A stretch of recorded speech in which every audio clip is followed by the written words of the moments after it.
मतलब बच्चों को क्या खिलाते हो सर आप अंदर? कुछ अलग खिलाते हैं पर हमें याद करना पड़ेगा। ऑडिट ना हो पा रहा है सर, पर आईबीएस का पेपर तो आपको पता ही है क्या हुआ होगा। अटेम्प्ट पे अटेम्प्ट लग जाते हैं, 1200 बच्चे एक बैच के अंदर सर। तो ऑडिट पड़े हुए तो सर ऐसे अगर आपको 100 आउट ऑफ 100 स्कोर करने का है, only one shortcut.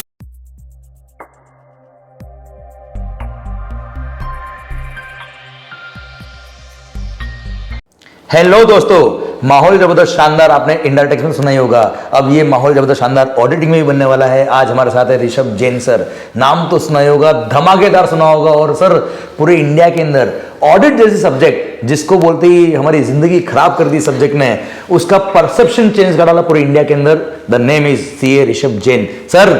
Thank you sir, thank you. माहौल बना दिया आपने ऑडिट का सर। क्या आप ऐसा मतलब बच्चों को क्या खिलाते हो सर आप अंदर क्लास में? कुछ खिलाते हो सर, प्रसाद देते हो सर कोई? सर देखो, बहुत सारे बच्चों को अब पता चला है कि हम कुछ अलग खिलाते हैं, पर हम तो 10 साल से यही कर रहे हैं सर। वैसे देखोगे तो कोई बदलाव नहीं है, इट्स जस्ट थॉट प्रोसेस अलग है सर। ओके। इस सब्जेक्ट को लेके सबसे बड़ा मिसकंसेप्शन क्या है, हमें याद करना पड़ेगा। आईसीआई के लिए कोई ना कोई शॉर्टकट निकाल के, मेमोरी टेक्निक निकाल के, न्यूमोनिक्स निकाल करके उसी से ही पास हो सकते हैं। ये जो थॉट प्रोसेस है ना सर, उसको ब्रेक डाउन करना है। और मैं क्लास में डे 1 से लेकर के आखिरी दिन तक एक ही बात बोलता हूं, जब तक तुम कोई चीज को बराबर से समझ नहीं सकते हो, उसका प्रैक्टिकल एप्लीकेशन नहीं सीख सकते हो, अगर आपको उसमें थोड़ा बहुत मेमोराइजेशन करने की जरूरत भी है और अपनी लैंग्वेज को अडेप्टेबल बनाने की जरूरत भी है, without understanding not possible sir. और आप समझिए सब्जेक्ट कितना वास्ट है सर, कितना कोई याद करेगा आप सोचिए। तो वो परसेप्शन बदलना जरूरी है सर। और ऐसा लग रहा है धीरे धीरे बच्चे सक्सेसफुली उस बात को एक्सेप्ट कर पा रहे हैं सर। सर धीरे धीरे नहीं सर, अभी बोलते ना आपका वक्त चल रहा है, वक्त में दौर चल रहा है सर। क्या तो आंधी तूफान चल रहा है सर ऑडिट के नाम पे आपके सर, जबरदस्त वाले सर। मतलब कितने सालों से मैं सुन रहा हूँ कि सर ऑडिट के अंदर अटेम्प्ट पे अटेम्प्ट लग जाते हैं, पास हो जाते हैं, पर ऑडिट ना हो पा रहा है सर। पर सर जैसे हम इंटरमीडिएट लेवल की बात करें sir, Ekatam academy Pune face to face में सर 1200 बच्चे एक बैच के अंदर सर। मतलब पूरा बिल्डिंग ही आपके पास आता है सर पूरा? नहीं ऐसा नहीं है सर। नहीं सर, आपकी क्वालिटी की वजह से सर। और सीए फाइल के अंदर क्या माहौल बना दिया आपने sir. And the way people are appreciating this audit subject, मतलब next level sir, next level. तो सर मैंने बच्चों से सुना है सर, मतलब मेरे को तो ऑडिट पढ़े हुए तो सर मेरे को तो अभी चैप्टर के नाम भी याद नहीं है सर, जो बच्चे बोलते हो बता रहा हूँ मैं। मुंबई में पढ़ा रहा था सर फेस टू फेस में, and suddenly a group of students came to me and they said that sir एक ESG नाम का टॉपिक ऐड हुआ है, चैप्टर ऐड किया सर। यस, उसके अंदर आपने रिलायंस का पूरा ऑडिट रिपोर्ट खोल के पूरा बैंड बजा दिया सर। मतलब sir what is your approach sir? Simple है सर, अगर आपको कोई भी चीज पढ़नी है, अभी फॉर एग्जांपल इंडिया के इतने बड़े ऑर्गेनाइजेशन है, आप रिलायंस इंडस्ट्रीज देख लीजिए सर। रिलायंस के जियो के अंदर यूएस के इतने बड़े बड़े इन्वेस्टर्स हैं, वो ESG SDG की जो रिपोर्टिंग है उनके एनुअल रिपोर्ट में एग्जिस्ट करता है सर। लोग बस क्या कर रहे हैं, अनफॉर्चुनेटली 5 पॉइंट ढूंढ रहे हैं, शॉर्टकट ढूंढ रहे हैं, याद करने का ट्राई कर रहे हैं। अच्छा। इसके बजाय अगर तुम शांति से उस रिपोर्ट में जाओ, एक बिजनेस का एग्जांपल लो, पहले समझो, समझने के बाद आपके दिमाग को अपने आप समझ में आएगा कि भाई ये 5 पॉइंट है, इसके अराउंड मुझे इस तरीके से लिखना है बात। सर एक सीधी सी बात है, मैं अगर ब्लाइंडली कोई चीज को याद करते जाऊंगा तो शायद कुछ घंटों के लिए याद रख लूंगा, कुछ में भी दिनों के लिए याद रख लूंगा। बट अगर आप कोई चीज को समझ लो सर, उसके बाद में अगर आपके इंटरप्रिटेशन स्किल्स जबरदस्त है ना, तो आप उसको एक बार रीड करेंगे और आप एग्जाम लिखने के लिए जाएंगे ना, कोई आपका मेजर कंसर्न नहीं आएगा। हाँ मैं मानता हूं सर, सीबीएसई ऐसे अगर आपको 100 आउट ऑफ 100 स्कोर करने का है हिंदी और इंग्लिश सब्जेक्ट के अंदर, वो अप्रोच आईसीआई के एग्जाम में नहीं होता सर। नहीं होता, नहीं। वो अप्रोच नहीं रखना चाहिए। आदमी थोड़ा स्ट्रेट फॉरवर्ड और रियलिस्टिक सोचना चाहिए। मतलब that is the approach sir. मैं पीडब्ल्यूसी में काम कर चुका हूं पहले आर्टिकलशिप के लिए, उसके बाद पोस्ट क्वालिफिकेशन डेवलपमेंट में काम किया है। सब लोगों ने एक ही चीज सिखाई है सर जिंदगी में कि यार जो लिखा हुआ है उसको समझ करके अप्लाई करना आना चाहिए। ये रियल स्किल है सर। राइट। मतलब मार्क्स भी उसी से आएंगे और मार्क्स के बाद आपका जो पूरा जिंदगी है बचा हुआ, वो एक ही स्किल काम में आता है सर मेरे सब। Right right, means application of the provisions and application of the law, standard वगैरह बहुत स्टैंडर्ड वगैरह, इट्स वेरी इंपॉर्टेंट। जैसे हम जीएसटी, जो जिस तरह से हम जीएसटी पढ़ते हैं, इसके अंदर GST is tax on transaction, we visualise each and every transaction. I hope the same way you are making it हर स्टैंडर्ड सर। और जहां मुझे लगता है ना कहीं अपने लेट्स से आईसीआई मॉड्यूल में, गलत ना समझिएगा, कुछ चीजें मिसिंग भी है। आपको बेयर स्टैंडर्ड दिया है यार, बेयर स्टैंडर्ड पे जाओ, उसको क्लास में डिस्कस करो, बच्चे का दिमाग खोल दो सर। देखो सिंपल है, बच्चा इंटर में फाइनल में अपने से पढ़ लेगा, क्वालिफाई होने के बाद भी स्टैंडर्ड बदलते रहेंगे ना जिंदगी में। उसके बाद अगर वो स्किल नहीं है नए स्टैंडर्ड पढ़ने की, तो क्या फायदा हुआ यार। मतलब the teacher should not be teaching only to help a student to pass one examination, there are going to be 100 more exams in life post qualification they are more important यार, according to me. Obviously, sir. बच्चे ने तब याद रखना चाहिए, उस teacher ने मेरे को बताया था बेयर स्टैंडर्ड ऐसे निकालने का है, ये मेरा अप्रोच होना चाहिए, ये एक्सप्लेनेटरी मटेरियल है, ये अगर मैं थॉट लगाऊंगा तो जिंदगी में हमेशा आपने को याद रखेगा sir. That is more important. Great sir, मतलब जिंदगी के साथ ही और जिंदगी के बाद ही। बिल्कुल बिल्कुल ग्रेट सर। जैसे एक ESG पे मैंने एक एग्जांपल लिया है, बहुत सारे स्टूडेंट से बोलते हैं सर आप मोर और लेस सारे टॉपिक के अंदर इस तरह की ऑडिट रिपोर्ट्स, इस तरह के प्रैक्टिकल एप्लीकेशंस, ये सारा ओपन करके बच्चों को उसका किस तरह से इम्प्लीकेशन हो सकता है वो समझाते हुए आप टॉपिक को याद करवा देते हो। सो ऐसा कुछ और एग्जांपल्स है किस तरह से आप करते हैं? सिंपल है। तो फाइनल ऑडिट के केस में कैसा है sir, auditing standards plus other standards मिला के 50 मार्क का वेटेज बनता है। एक जमाने में वो 25-30 मार्क का वेटेज था। Okay. अब आज क्लियर 50 मार्क्स का वेटेज है एंगेजमेंट स्टैंडर्ड्स का। Okay. इसमें 40 स्टैंडर्ड है सर, 40 स्टैंडर्ड्स। अगर वैसा कोई देखने के लिए जाएगा तो स्ट्रेस में आ जाएगा जिंदगी में। बिल्कुल आ जाएगा। हर स्टैंडर्ड को अप्रोच करने के लिए वो स्टैंडर्ड का प्रैक्टिकल रेलेवेंस क्या है। फॉर एग्जाम्पल हमने बोला एक बड़ा कंपनी है टाटा मोटर्स जैसा, उसका एक सब्सिडरी है, उसके नंबर्स को कंसोलिडेट किया है। अब कंसोलिडेशन का ऑडिट करने का आपको, अगर आप इसके लिए स्टैंडर्ड पढ़ने के लिए जा रहे हो तो क्यों ना टाटा मोटर का रिपोर्ट निकाल लो, उसके अदर मैटर पैराग्राफ में जाके पढ़ो कि किस तरीके से उन्होंने कंसोलिडेशन होने के बाद में अदर ऑडिट का रिपोर्ट यूज किया है। ओके। अगर आप ये सिंपल अप्रोच रखोगे आपको क्या तकलीफ आने वाली है यार सर। मतलब आप इस तरह से प्रैक्टिकल इंप्लीकेशन से ऑडिट को समझा देते हो, तो समझने की कोशिश शुरुआत करते ही हो। वहीं से करना चाहिए, फिर जाकर के स्टैंडर्ड पे जाना चाहिए और फिर क्वेश्चन पे जाना चाहिए सर। ओके। आईसीए का क्वेश्चन यही तो था सर। आज की तारीख में आईसीए क्या करते हैं सर, वो केस स्टडी बेस्ड क्वेश्चन बनाते हैं। Right. केस स्टडी मतलब क्या, दे आर थिंकिंग कि कोई ना कोई कंपनी एग्जिस्ट करती है, उसमें सिचुएशन होगी, Right. तो एक क्वालिफाइड सीए जो बन जाएगा उसने क्या करना चाहिए। Okay. तो आपको वही पढ़ने का तरीका होना चाहिए सर जिंदगी में। Okay. मैं क्यों बैठ के सिर्फ क्वेश्चन आंसर याद करते रहूं, क्या फायदा होने वाला उससे। ओके, तो इंस्टेड ऑफ मगिंग अप, मतलब there is no point mugging up at all sir. ये अपना यूएसपी सर, ये जबरदस्त, अपना यूएसपी है सर। सुपर। दूसरा चीज सर, उसको थोड़ा बहुत भी डर लगता है। जैसे अभी सर क्या होता है, हर बच्चे का स्कूलिंग अलग अलग होता है। Obviously. कोई बच्चे का सर स्कूलिंग से मे बी इंग्लिश लैंग्वेज पे कंफर्ट बहुत ज्यादा होता है। Correct. जैसे अभी मैं राजस्थान से आता हूं सर, क्लास 7 तक हिंदी मीडियम स्कूल में पढ़ा हूं सर, समझ रहे हो मेरा बात। अरे तो वाह। लैंग्वेज के ऊपर चैलेंज हो सकता है सर, और मैं तो खुद बिलीव करता हूं कि पॉसिबल है। 100% not everyone is equal in our country, but Yes. It's important, हर किसी की एस्पिरेशन जबरदस्त होनी चाहिए। Yes, sir. तो उस केस में सर आपको क्लास में पूरा समझाया, समझाने के साथ साथ में राइटिंग नोट्स के अंदर ही बढ़िया समरी बनवा देना चाहिए, जिससे अगर बच्चा अपने हाथ से समरी बना रहा है, समरी बुक है अपना, वो कोई दिक्कत वाला बात नहीं है। अरे वो तो है। बट हाँ। अगर बच्चे ने अपने हाथ से समरी बनाया उस चीज का, Okay. उसके बाद उसको पढ़ने में जो कम समय लगेगा और जो कॉन्फिडेंस उसको आएगा, क्योंकि उसने अपने हाथ से वो एक चीज लिखी हुई Yes, है sir. और अपनी लैंग्वेज को एक्सेप्ट करना जबरदस्त हो जाएगा। और वही चीज जाके वो एग्जाम में लिखी है, सॉर्टेड है सर, लाइफ में कोई दिक्कत नहीं है क्या बात सर। है ये सर। स्ट्रेस सिर्फ यहाँ पे है। और बच्चों को पता है सर क्या लगता है, इतना पढ़ लिया, इतना समझ लिया, अब सर क्या याद करूं। मैं आपको एक बात बोलूं सर, बहुत बार अपने साथ ऐसा होता है, अपने को किसी ने पासवर्ड पूछा कई चीज का, अपने को पासवर्ड याद नहीं आएगा, पर वही अगर बंदे कीबोर्ड पे हाथ रखा, अपना हाथ अपना टाइप करेगा।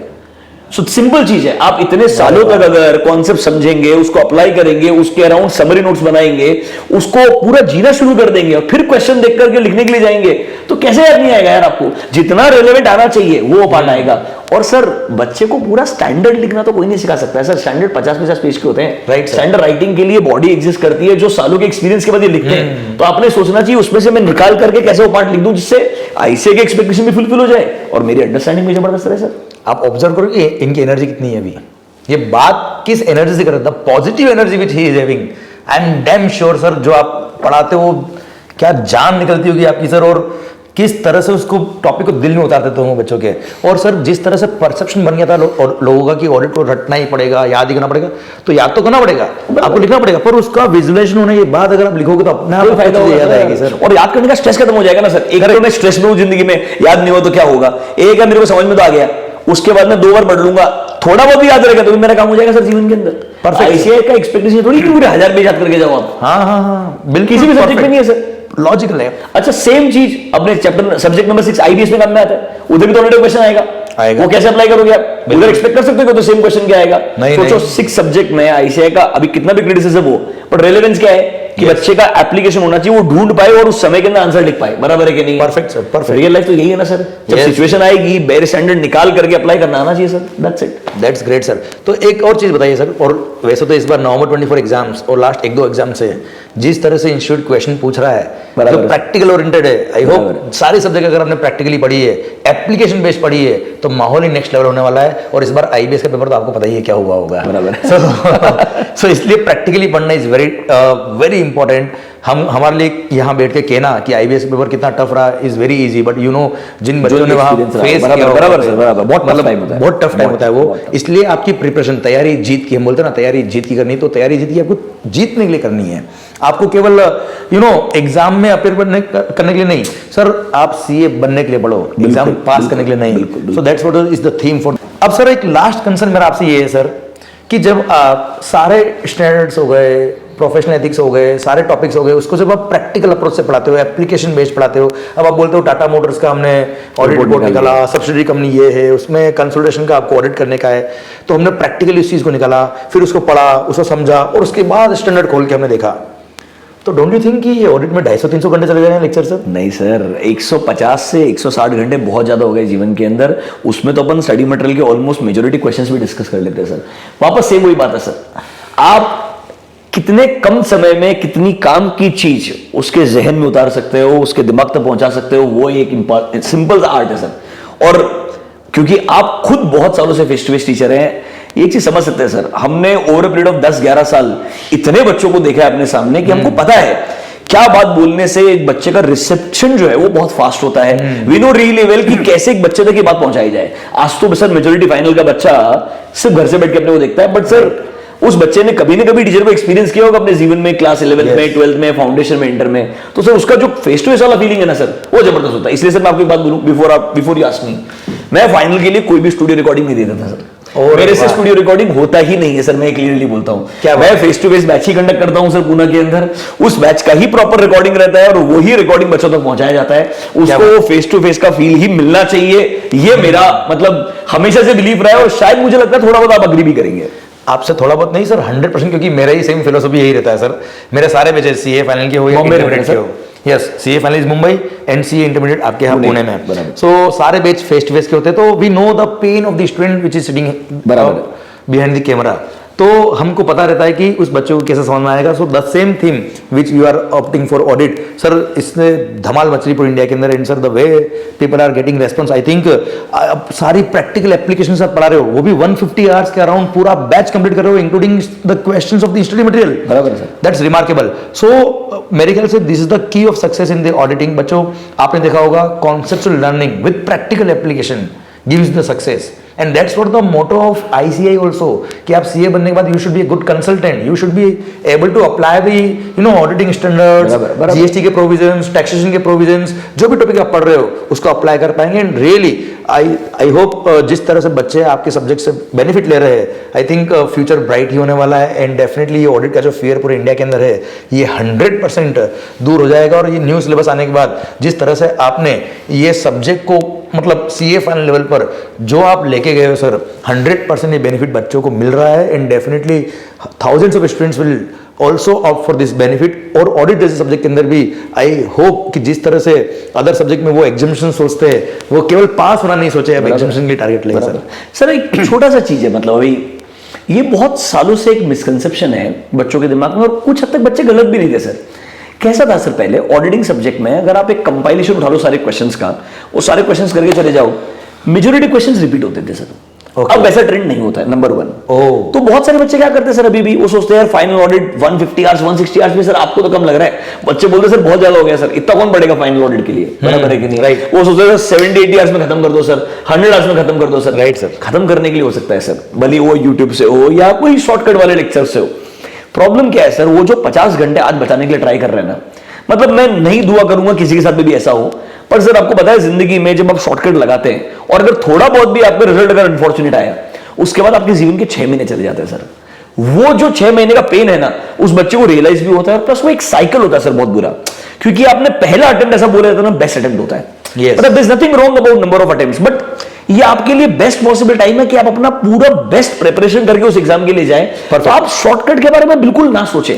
इससे 2 चीजें हैं, अगर मान लो आप शॉर्टकट से एग्जाम पास भी हो गए बट अगर जिंदगी में post qualification job interview clear नहीं कर पाए तब भी आपको बहुत दुख होगा जिंदगी में। वो 40-50 घंटे का वैल्यू आपको आज समझ में नहीं आएगा, वो वैल्यू आपको उस दिन इंटरव्यू के बाद समझ में आएगा। Right. या सर उस इंटरव्यू में सिलेक्शन भी हो गया बिकॉज आपका कम्युनिकेशन स्किल जबरदस्त होगा, बट जिस दिन आपके सीनियर ने बोल दिया ना सिचुएशन सॉल्व करके लेकर के आ और तो वो नहीं कर पाया जिंदगी के अंदर, तब तुझे वो कमी जरूर खल जाएगी कि शायद मैंने काश उस टाइम पे वो 50 घंटे वो सही जगह डिवोट कर दिए होते जीवन के अंदर, तो शायद ऐसे चैलेंजेस जो मैं फ्यूचर में फेस कर सकता हूं। You should be prepared for the worst. For that there is only one shortcut and that shortcut is you to work very very hard because there is no shortcut. If you believe in that it works in your favour according to me sir. And definitely this content is so true sir, क्योंकि देखो ultimately accountancy भी 100 mark का है, auditing भी 100 mark का है, GST भी 100 mark का है, डायरेक्ट टैक्स भी 100 मार्क्स का है। सो ये नहीं कह रहा मैं कि जितना टाइम आप अकाउंटेंसी में देते हो उतना सेम पढ़े, बट यस डेफिनेटली सफिशिएंट तो पढ़ना ही चाहिए सो दैट एग्जामिनेशन के लिए आप अच्छे से अपेयर हो पाए। जिस तरह से एग्जाम्स अभी आ रहे हैं न्यू सिलेबस के बाद प्रैक्टिकल एप्लीकेशन बेस्ड,